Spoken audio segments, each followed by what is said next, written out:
ओम मंगलम भगवान विष्णु मंगलम गरुणध्वजा मंगलम पुंडरीकाक्षाय मंगलाय तनोहरि सच्चिदानंद रूपाय विश्वोत्पत्त्यादि हेतवे तापत्रय विनाशाय श्रीकृष्णाय वयं नमः। कृष्णाय वासुदेवाय हरये परमात्मने प्रणतक्लेशनाशाय गोविंदाय नमो नमः। श्रावण मास कृष्ण पक्ष की कामिका एकादशी का महात्मा।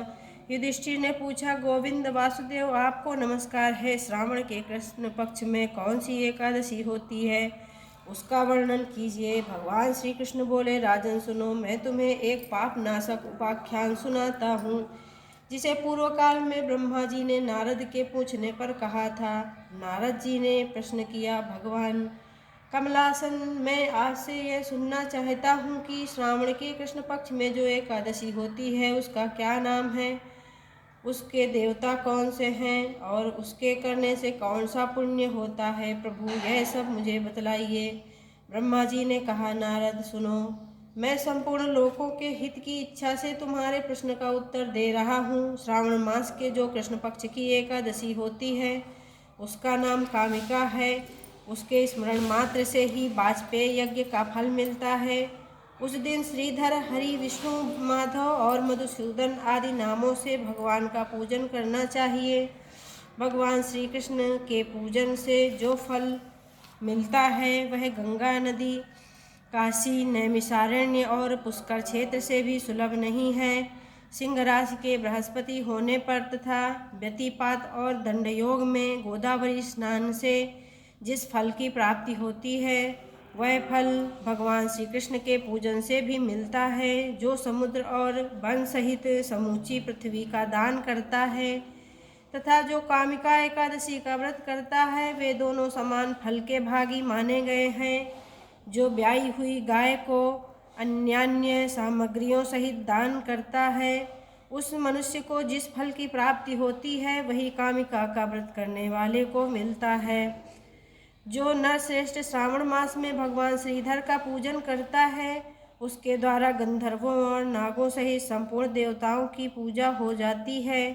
अतः पाप भीरु मनुष्यों को यथाशक्ति पूरा प्रयत्न करके कामिका के दिन श्रीहरि का पूजन करना चाहिए।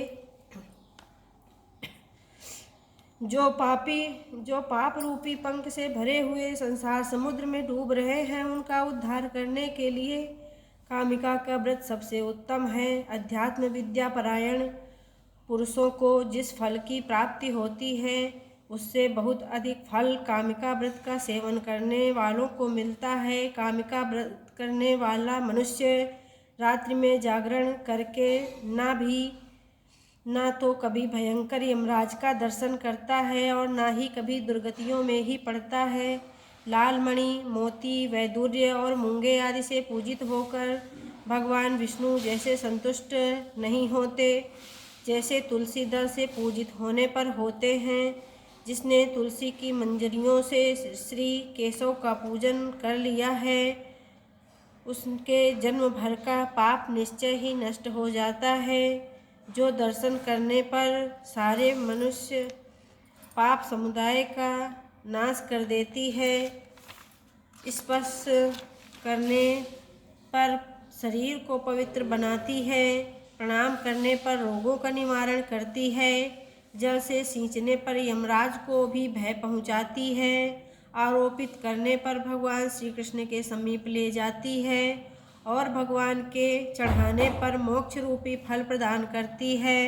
उस दिन देवी तुलसी देवी को नमस्कार है। जो मनुष्य एकादशी को दिन रात दीपदान करता है उसके पुण्य की संख्या चित्रगुप्त भी नहीं जानते।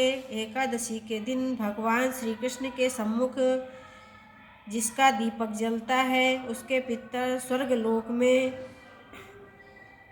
स्थित होकर अमृत पान से तृप्त होते हैं।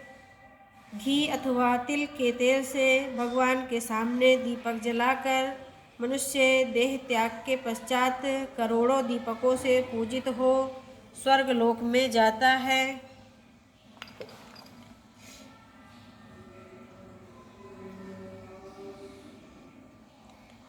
भगवान श्री कृष्ण कहते हैं, युधिष्ठिर, यह तुम्हारे सामने मैंने कामिका का एकादशी की महिमा का वर्णन किया है। कामिका सब पापों को हरने वाली है, अतः मानवों को इसका व्रत अवश्य करना चाहिए। यह स्वर्गलोक तथा महान पुण्य फल प्रदान करने वाली है। जो मनुष्य श्रद्धा के साथ इसका महात्म्य श्रवण करता है वह सभी पापों से मुक्त होकर श्री भगवान विष्णु लोक में जाता है। बोलिए विष्णु भगवान की जय। बोलिए श्री कृष्ण भगवान की जय। ओम मंगलम भगवान विष्णु मंगलम गरुड़ध्वजाः मंगलम पुंडरीकाक्षाय मंगलाय तनोहरि।